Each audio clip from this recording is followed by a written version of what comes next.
All right, let's see if we broke the socket or if we broke it loose. You can see this has some sort of greenish lining in it. Belt looks, to me, almost like brand new. Okay, while all this is out, and I got some space down here, I'd like to change this power steering hose. That's what the new one looks like. So hopefully this is going to be some decent stuff. So I can see where to unhook this side, get a better view of the other end of that hose. Oh yeah, there we go. Okay, that's doable. So first I probably need to drain this reservoir so I don't make a bigger mess than necessary. I think I'll just unhook this clamp over here, and since this one's already undone, I should be able to just lift this whole thing out. The Haynes manual that I'm using actually recommends that you remove this cruise control actuator first before doing any of this. 2 10 millimeters over there and a 10 millimeter back under there.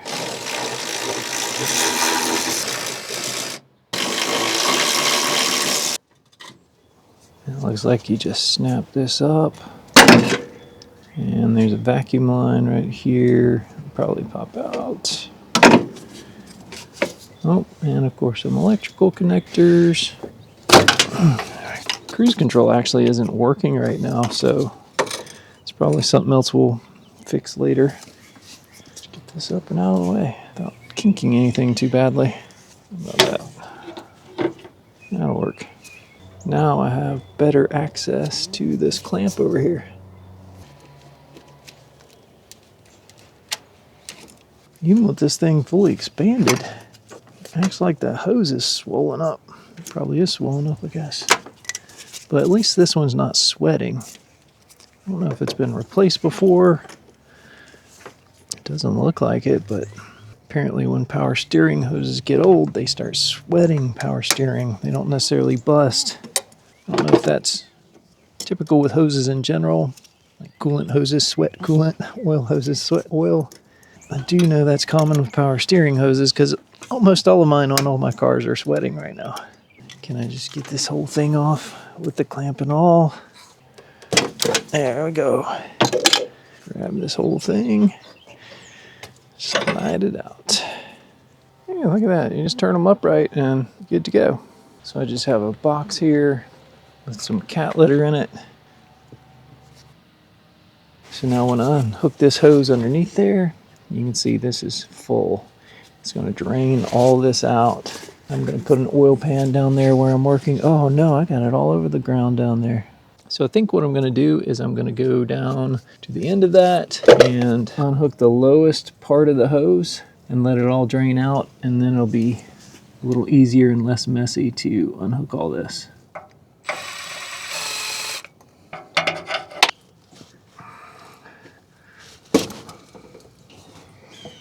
Let me spray this with electrical cleaner so that brake stuff doesn't ruin this. Come on.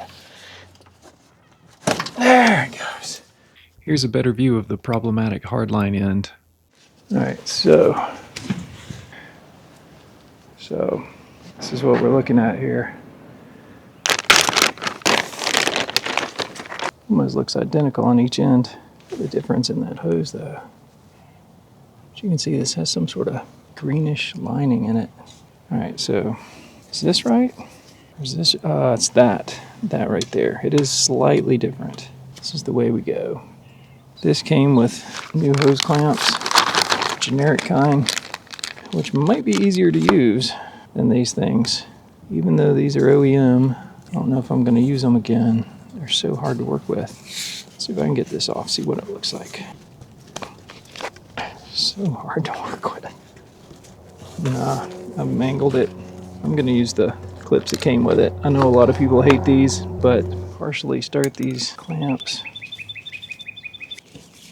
All right, I've cleaned up those nipples. I'm gonna first put both of these on the nipples without tightening either one, just to make sure everything's relaxed. Then I'm gonna come back and tighten both the clamps. Feed this up through there.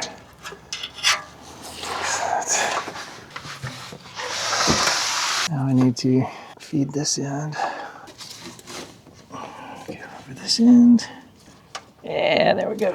Now, I'm just going to double check that everything's relaxed and tighten it up. When the hose is done, we're back to the alternator. Okay, so it eventually needs to sit in there kind of like this. This rod will go down in that bracket right there and hold this in place. That's where it pivots. This part right here, little tiny carriage bolt goes up here, and then we'll tighten that into place.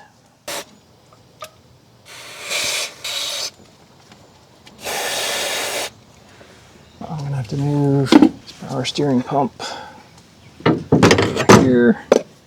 This connector out of the way.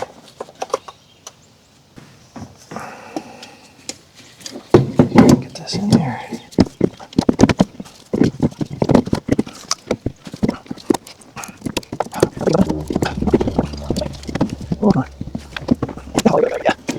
There we go. I think the hardest part is over. Yep. This hose. Yes. Okay. Now, square connector first. Connect that right there. Snap. Come on, snap. Here, snap. It's not snapping. Oh, did I break that? No, I didn't break it. Oh well. Hopefully that won't pop out. We have alternator troubles in the future. Just have to remember that did not make a snapping noise. Now, put this over. Put this connector. Do we need to tighten it up, or can we get this on here first? I think we can get it on here first. So I need to slip the big bolt through there. I think it goes this way. Let's hope. This part is easier from the bottom. Hard is finding that hole. There we go. Okay, I got it again. I just need to make sure the holes all line up. There we go. It's going in. Wiggling. I'm gonna have to move the camera to push this all the way in. There it goes. Just able to get the threads to show through there. That's enough to get the nut started. All right, let's go to the top bracket. So now I just remembered there's an electrical connector bracket back here that I've got to connect. And I don't know if you can see this. The stud is right back here. So I need to get this bracket back on there. There it is. I think that's on. Right there. I got this tiny little nut that has to go over that. Got the electrical connector back on there. Go ahead and tighten this connector on this terminal. I don't want it to twist in the direction I'm tightening. I'm gonna hold this to one side. And this is a copper stud, so you don't want to really tighten this much. Copper is very soft. That's probably sufficient. Put the insulator back on before I forget. It's still nice and pliable. I'm very thankful for that. These things can get dry rot. Our carriage bolt goes through here. Stick that through. So now it should pivot on that carriage bolt. Put that on there just loosely, because we're going to have to adjust this, and we can still adjust it when we go to put the belt on. And now I can get this connector back in place. It went under. Yeah, I guess that's what that rubber is for, to protect it from rubbing on this. And then this goes back on here afterwards. So reconnect that. While you're here, you'll probably also want to slide this clip over this bracket. As I'm editing this, I'm wondering if I forgot to do that. I'll have to check on that when Kate gets back with the car. This is our mass airflow temperature sensor, I think. And it goes right in that hole right there.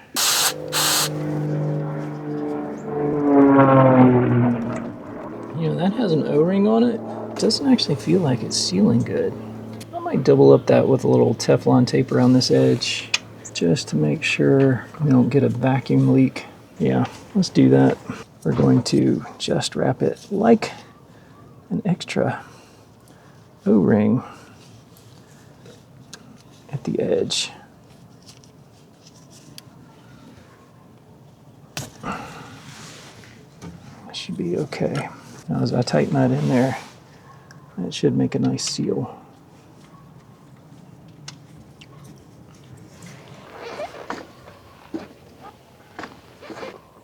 That's nice and snug. Back on here. Well, apparently I remembered.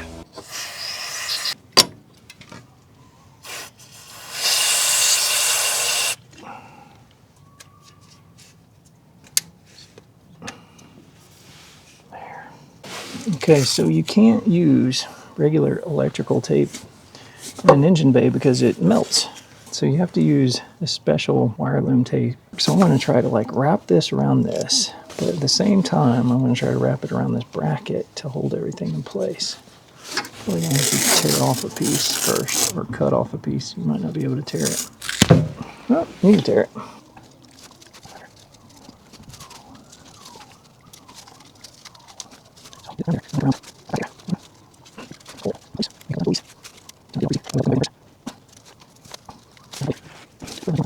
Okay, I think I managed to get this pretty tight. I think it's nice and secure. It doesn't move. I'm happy with that. Not OEM, but good enough. Now it's time for the timing components. You need to get this engine mount off. You need to get the valve cover off. You need to get this pulley loose. I think before we take the engine mount off, we should probably loosen this crankshaft pulley bolt. Let's see if we can do it with the impact driver. If not, these things usually take like a 6-foot long cheater and a lot of extensions to get them out from under here so you can actually turn the thing. So this is the tool to hold the pulley still while you loosen the bolt. But we're gonna see if we even need this. If I use an impact, this will be the first time that I've used an impact on one of these where the bolt has not been off since I can remember. So we're gonna try this Cobalt electric impact gun, and it takes a 19 millimeter.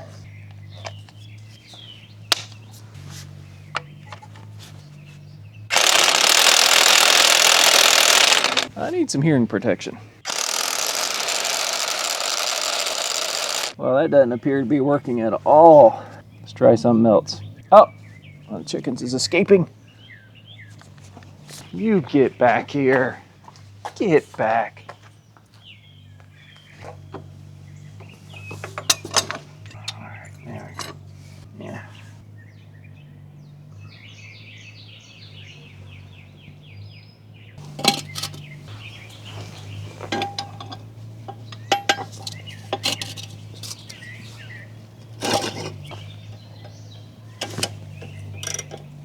All right, so this is the standard setup for breaking one of these loose. Hopefully you can see this pipe. It is roughly 6 feet tall. Since I don't have two breaker bars, I have my 1/2 inch socket wrench here. I believe this is a 20-inch extension. And then I have my breaker bar down there holding the Honda pulley tool on there. So see how easily this breaks loose.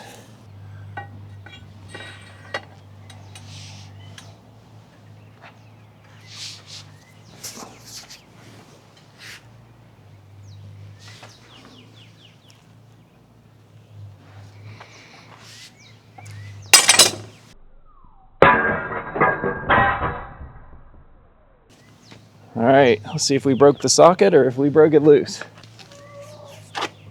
Let's see. I think this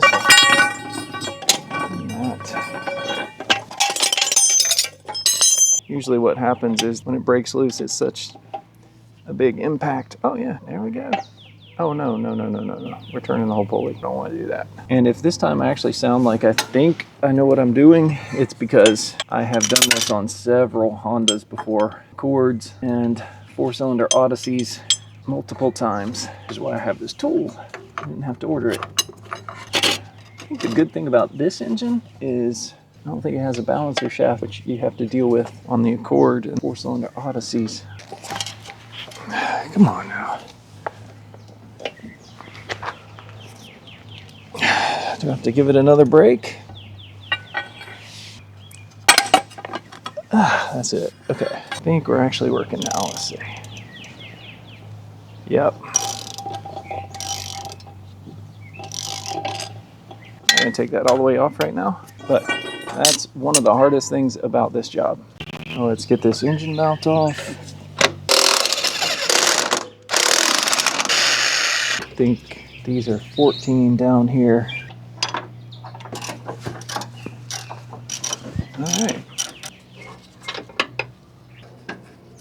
Whole thing should just, oh, one more. Whole thing should lift off. Now we need to get the valve cover off, and it looks like to get the valve cover off, got to remove this. I don't even know what this is for. Need to get the PCV valve out or this hose disconnected. This thing off, these hoses, throttle line, the plug wires, and then it looks like we just have a bunch of 10 millimeter nuts and bolts to remove.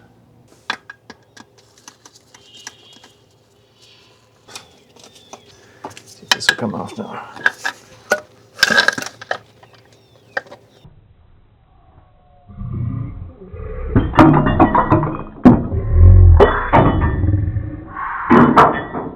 And I'm dropping the bolts everywhere. Oh boy. Let me find those bolts before I go any further. Well, I only found one of the bolts. Hopefully the other will turn up. Let's get this out of the way.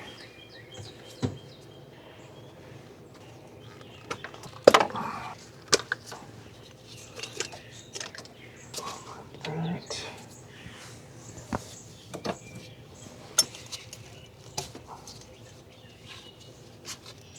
Looks like it might need a cleaning. This hose, hook it. And I can't really move that without taking this off. I'll just start loosening the cover.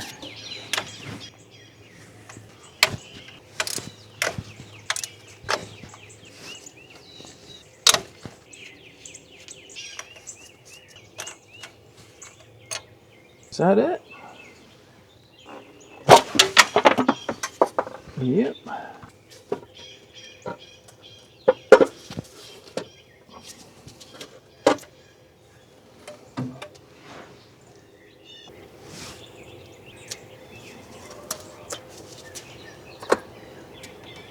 Looks like the timing belt has been done before.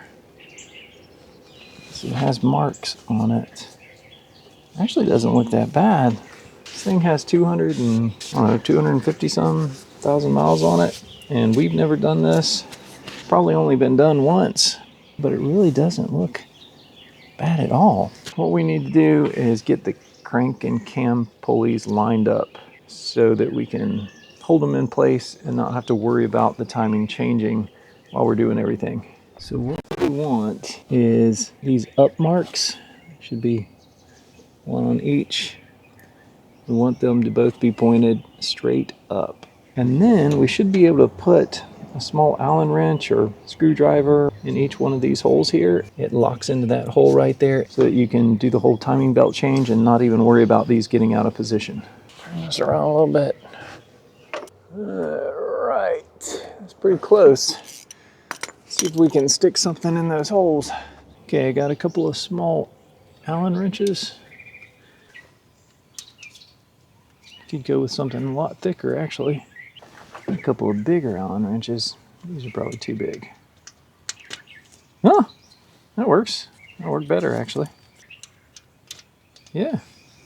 Now we can go ahead and remove the pulley So that we can get the timing cover off.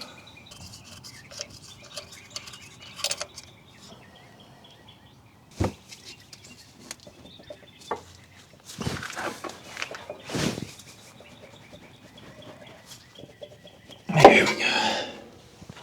Doesn't look like that seal's leaking or anything. Doesn't look like the cam shaft seals are leaking either. Now the cover has a bunch of 10 millimeter bolts in it.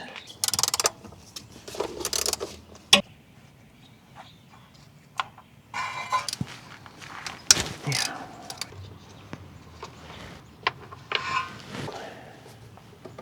Oh, there might be one recessed in this hole. The bottom cover will come off. Yes.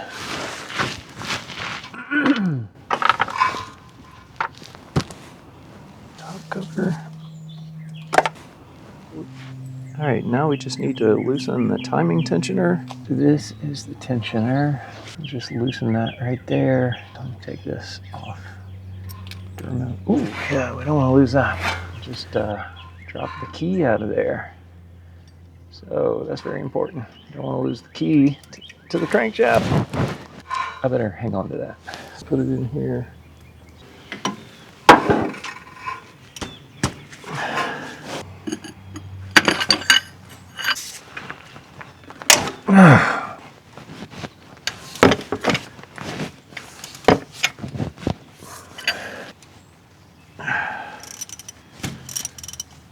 You can see, hopefully, the tensioner spring. I looked over a little pin up there and through that hole on the back of this pulley. There we go. So, remember that has a washer on this side. It's loose now.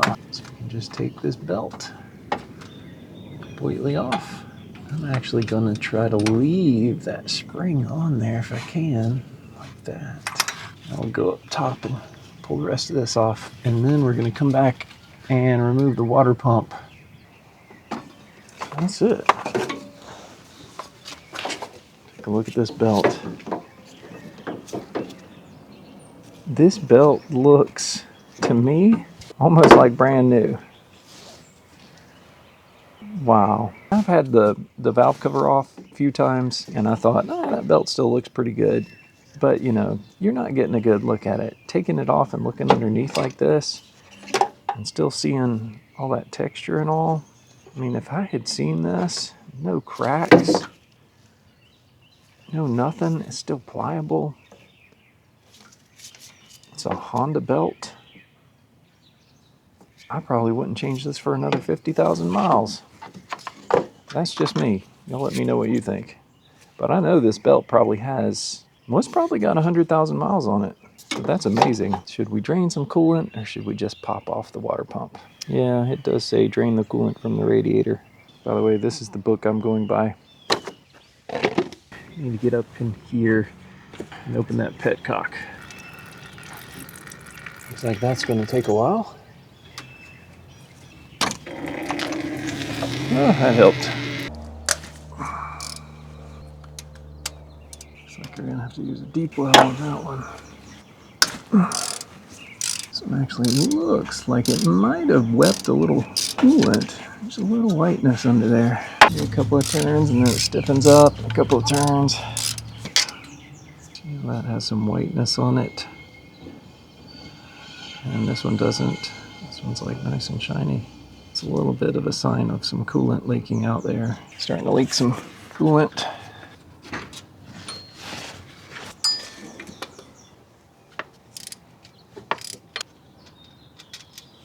Now this should just pop off.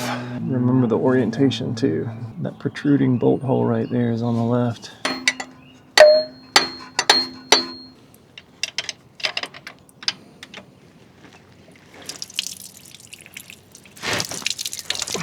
You know what? It feels like there's still a bolt in there. It's going, that's going, that's going. It's going. There's nothing in there. Wait a minute. There is one more bolt. Ooh, glad I didn't break that. There's one more bolt right there.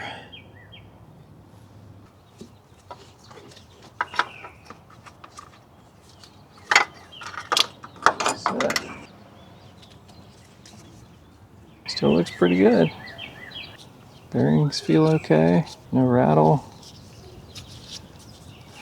It's an actual Honda water pump. Yamada.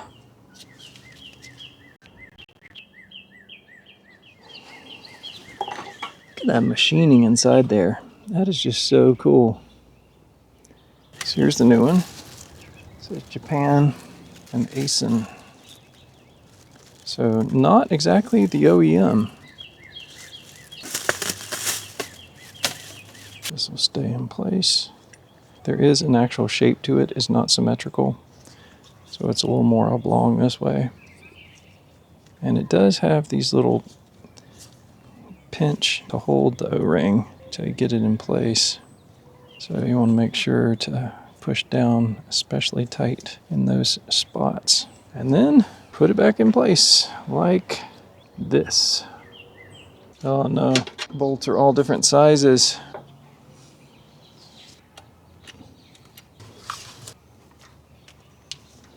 So this is not supposed to be a long one.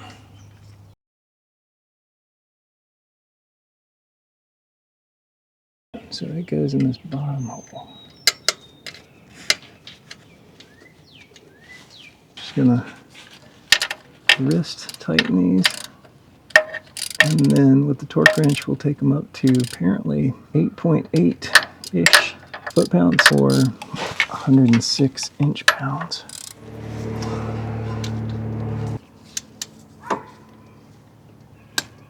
There we go.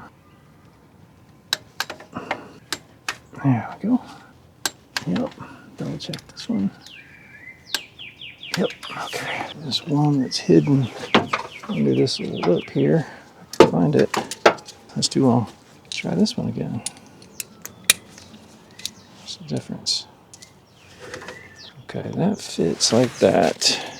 But can I get the torque wrench on there? I don't think so. Maybe. No. Let's go ahead and torque these other ones. Make sure we're still at the right setting. So I've got it locked in place at about 8.9 foot-pounds. That one's tight. That one's tight. There we go. I think that'll work. All right, moving on.